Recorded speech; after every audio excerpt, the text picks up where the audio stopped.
ഭർത്താവും കാമുകനും. രചന കണ്ണൻ സാജു.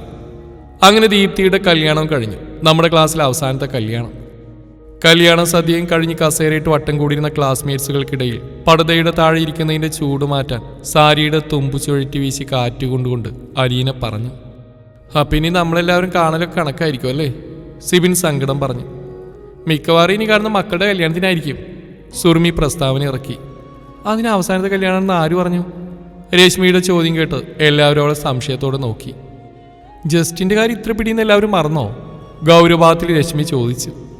ജസ്റ്റിൻ ആ വാക്കൊരു ഇടിമിന്നൽ പോലെ നമിതയിൽ കൊണ്ടു. ഇവള് തേച്ച കാരണം പഠിത്തം നിർത്തിപ്പോയെങ്കിലും അവൻ നമ്മുടെ ഫ്രണ്ടല്ലാതാവുമോ? നമിതയെ ചൂണ്ടിക്കൊണ്ട് രശ്മി പരിഭവം അറിയിച്ചു. എന്റെ പൊന്നെ, അവന്റെ കാര്യമൊന്നും പറയാതിരിക്കുക ഭേദം. കുടിയനെന്ന് വെച്ചാൽ കുടിയൻ. കാര്യം പണിക്കൊക്കെ പോവും, എന്നാൽ 24 മണിക്കൂറും കൂടിയാ. അവനൊന്നും കൂടെ കൂടാൻ പറ്റില്ല എൻ്റെ രശ്മി. അതിന് കാരണക്കാരി ഇവളല്ലേ? രശ്മി നമിതയെ കുറ്റപ്പെടുത്തി. അവൾക്ക് ശരിയെന്ന് തോന്നി അവൾ ചെയ്തു. അതിനിപ്പോൾ നിനക്കെന്താ? അലീന രശ്മിയെ ചോദ്യം ചെയ്തു. എനിക്കൊന്നുമില്ല, പാവം പിടിച്ചൊരുത്തൻ്റെ ജീവിതം പോയെന്ന് മാത്രം രശ്മി പറഞ്ഞ് അവസാനിപ്പിച്ചു. അവനിതുവരെ വേറെ കെട്ടിയില്ലേ? നമിത അത്ഭുതത്തോടെ ചോദിച്ചു. ഇല്ലടി, എപ്പോഴും വെള്ളടിയും പ്രശ്നങ്ങൾ ഉണ്ടാക്കലായി നടക്കുക. അത് കാണുമ്പോൾ സത്യത്തിൽ നിന്നോട് ദേഷ്യം തോന്നാറുണ്ട്. പിന്നെ നിന്നോട് എന്തെങ്കിലും പറയാൻ നമ്പരില്ല ആരുടെയും. നീയാണെങ്കിൽ ഒരു കല്യാണത്തിനും വരത്തുമില്ല. ഇന്നിപ്പോൾ വന്നോണ്ടല്ലേ പറയാൻ പറ്റിയേ? സുറുമി പറഞ്ഞു. അവനെ ഫേസ് ചെയ്യാൻ പറ്റാത്തതുകൊണ്ടാ ഞാൻ ഒന്നിനും വരാതിരുന്ന്. പയ്യെ എല്ലാവരും മറക്കുമെന്ന് കരുതി. പക്ഷെ ഇപ്പോഴും എല്ലാവരും എന്നെ പഴിചാരുകയാണല്ലേ? ആരും പ്രതികരിച്ചില്ല. സിബിനെ, എനിക്ക് അവനെന്ന് കാണണം, സംസാരിക്കണം. എന്നെ നീ ഒന്ന് കൊണ്ടുപോകും, അവൾ അഭ്യർത്ഥിച്ചു. അത് വേണോ? സംശയത്തോടെ അവൻ ചോദിച്ചു. വേണം. നമിത തൻ്റെ ഉറച്ച തീരുമാനം അവൻ അറിയിച്ചു. അവരോടെല്ലാം യാത്ര പറഞ്ഞ് സിബിൻ്റെ കാറിൽ നമിത യാത്രയായി. ജസ്റ്റിൻ്റെ വീട്. അമ്മ പുറകിലെ തിണ്ണയിൽ ഛർദ്ദിച്ച് ആവശ്യനായി കിടക്കുന്ന ജസ്റ്റിനെ കാണിച്ചു കൊടുത്തു. അമ്മ, ഇവനിപ്പോൾ ഇങ്ങനെയാ മോളെ, ഏതോ ഒരുത്തി ചതിച്ചിട്ട് പോയെന്നും പറഞ്ഞ് പഠിത്തവും നിർത്തി കള്ളുകൂടിയും തുടങ്ങി. ജീവിതം മുഴുവൻ ആ നന്ദിയില്ലാത്തവൾക്ക് വേണ്ടി കളയണം. നിങ്ങളൊന്നും പറഞ്ഞ് മനസ്സിലാക്കുക അവനെ. നമിതയും സിബിനും പുറത്ത് വെയിറ്റ് ചെയ്തു. അമ്മ അവനെ കുളിപ്പിച്ച് ഡ്രസ്സ് മാറ്റി മോരുവെള്ളം കൊടുത്ത് പുറത്തു കൊണ്ടുവന്നിരുത്തി. ആടുന്ന തല ഉയർത്തി ജസ്റ്റിനെ അവളെ നോക്കി. നമിത കസേര വലിച്ചിട്ട് അവന് മുമ്പിലിരുന്നു. എന്നോടുള്ള വാശിക്ക് ഇങ്ങനെ സ്വയം നശിക്കണോ ജസ്റ്റിൻ? എനിക്ക് നിന്നോടുള്ള വാശിയൊന്നുമല്ല.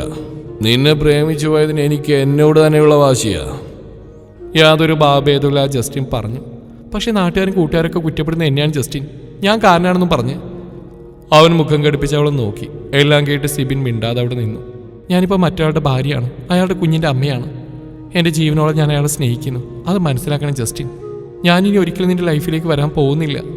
നീ ഇനി വന്നാലും എനിക്ക് നിന്നെ വേണ്ട, തേപ്പത്തി. ജസ്റ്റിൻ കളിപ്പിച്ച് പറഞ്ഞു. ജസ്റ്റിൻ, നീ എന്നെ അങ്ങനെ വിളിക്കരുത്. അവളുടെ കണ്ണുകൾ നിറഞ്ഞു.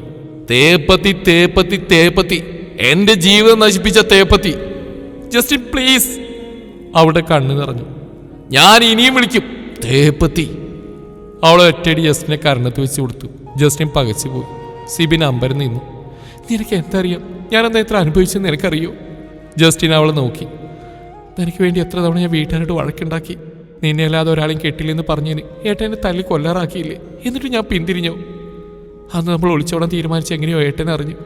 എന്നെ ഇഷ്ടമുള്ള എൻ്റെ കൂട്ടുകാരൻ വിനോദ്, ഇപ്പോഴത്തെ എൻ്റെ ഭർത്താവ്, അന്ന് രാത്രി ഏട്ടൻ പറഞ്ഞിട്ട് ഒരു പെണ്ണായി പോയില്ലേ? പ്രതികരിക്കുന്ന എനിക്കൊരളവില്ലേ? അവനെ കൊണ്ട് എന്നെ കെട്ടിക്കാൻ വേണ്ടി അവർ ചെയ്തെന്നാ നിനക്കറിയോ? ഏടത്തെയും കൂട്ടിനെ പുറത്ത് പറഞ്ഞു വെച്ച് എന്നെ പൂട്ടിയിട്ട മുറിയിലേക്ക് അയാളെ കയറ്റി വിട്ടു. ആ മുറിയിൽ വെച്ച് അയാൾ എന്നെ...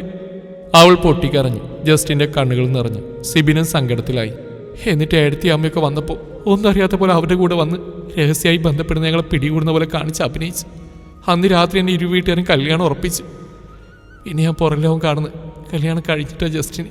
ഒരു പെണ്ണിൻ്റെ പരിമിതികളും നിസ്സഹായതകളും നീ മനസ്സിലാക്കണം. എങ്ങനെയെങ്കിലും എന്നെ കാണാൻ നീ വരുന്ന ഞാൻ കരുതി. നീ വന്നിരുന്നില്ല.